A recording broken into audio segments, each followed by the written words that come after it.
Hi, my name is Darla Brunnquell, and I'm the representative for Union Township on the board of the DuBois Historical Society. It is the 1940s, and Dr. Betty Hayes is a practicing physician. She came by her profession naturally. Her father, Dr. Leo Hayes, practiced among the miners in the Bennetts Valley area for nearly 40 years. Besides Betty, all of her brothers and sisters followed into the practice of medicine. Initially, she was a resident physician in Newfoundland, but she returned to the area in 1942 when her father died. It fulfilled his wish that someone would help the people of the valley until they got permanent medical attention. She followed his direction and made her practice in the valley, including as a physician for the Schott Mining Company in the villages of Force, Burndale, and Hollywood. Acceptance wasn't easy at first. When she started, she was teased with pranks from residents who thought it was funny to call a young doctor out on a dangerous night, only to find out that there was absolutely nothing wrong. After this happened a few times, she reported it to a committee of miners. A leader of the committee demanded that the tormenting stop, otherwise their jaws would be broken. After this threat, Dr. Hayes was never called out on a false alarm again. Her father fought for better health conditions for the miners throughout his life, and Betty took up that cause. The miners and their families lived among overflowing outhouses, mud puddle streets, uncollected garbage, and polluted wells. She felt that she just could not leave them without medical care.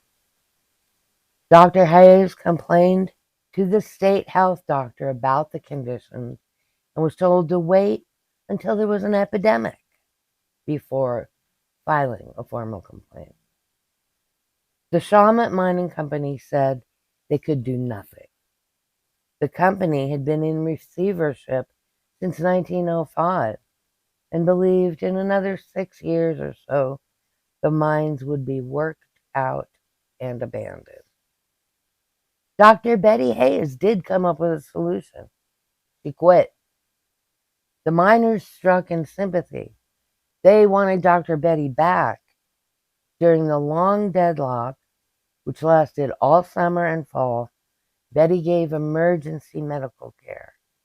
The mine operators, who were losing a lot of money, probably enough to have cleaned up the sewage, is what Dr. Betty said, locked up Dr. Betty's office, on which she had paid rent, took out some of her medical supplies and books, and put a policeman at the door to keep her out. She took the mine managers to court. At that point, Federal Judge Guy K. Bard, who had jurisdiction over the receivers, stepped in.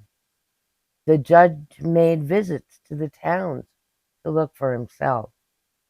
The judge said, "Pure water should be the first requirement of any community.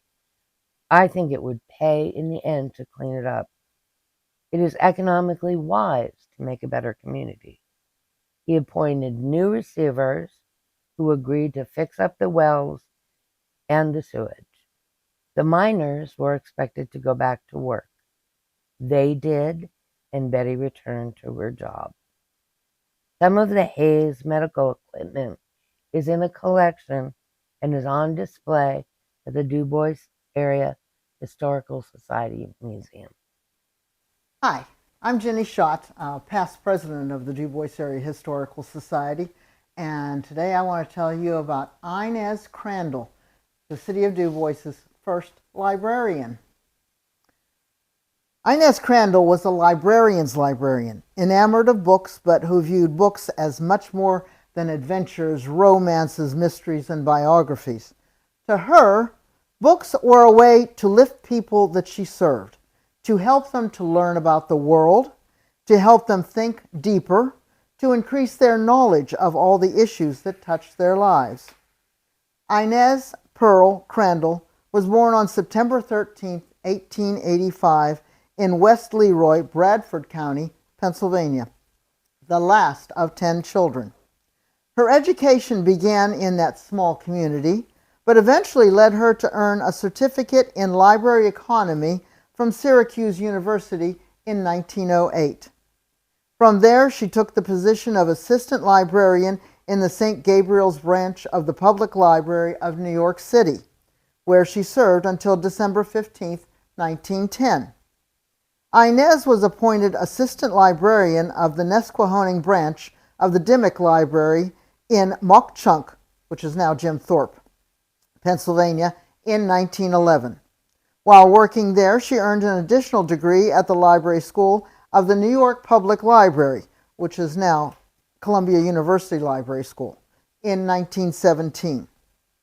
The position Crandall accepted in 1920 in DuBois for a yearly salary of $1,500 was considered a most favorable one for a librarian. Arriving in May, she was tasked with the job of laying the foundation for the new public library's policies, structure, and collection. This included securing necessary furnishings, cataloging the books, and securing additional books for the library that opened on September 1st of the first floor of Miss Euphemia Sparks' home on 10 East Long Avenue. She visited the DuBois schools, telling the children stories taken from various library books and creating a rush of visitors to the new facilities. To advance her career, Inez left DuBois in 1925 to serve as assistant reference librarian at the public library in Savannah, Georgia. Later, she moved to Evansville, Indiana, to assume a position in the extension department of the public library there, where she worked her way up to department chief in 1927. Because she said she missed Pennsylvania, Inez returned to the Commonwealth to organize the Jeans Memorial Library in Plymouth Meeting in Montgomery County. On September 1, 1939, shortly after construction of the Joseph and Elizabeth Shaw Public Library began, Inez moved to Clearfield to accept the position of head librarian there. Throughout her 50-year career, Inez was engaged in her chosen field. She was a member of the fledgling American Library Association and the Keystone, Pennsylvania Library Association, known as PLA. While in DuBois, Inez was a staff lecturer at the Carnegie Library School in Pittsburgh, speaking to librarians about service to children and the administration of small libraries. Upon her return to Pennsylvania, Inez resumed her activities with PLA, where she held offices of secretary and vice president. She was elected president of PLA for 1947-48. On December 6, 1947, as president of PLA, she gave testimony before the U.S. House of Representatives in support of H.R. 2465, which promoted the development and expansion of libraries in rural areas. After nearly 20 years of diligent service, Inez retired from the Shaw Public Library on September 1, 1959.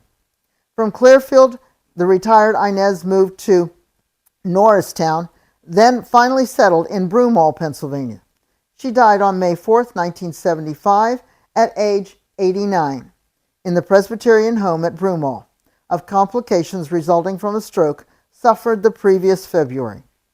Inez was buried in the East Canton Cemetery in Canton, Bradford County, Pennsylvania.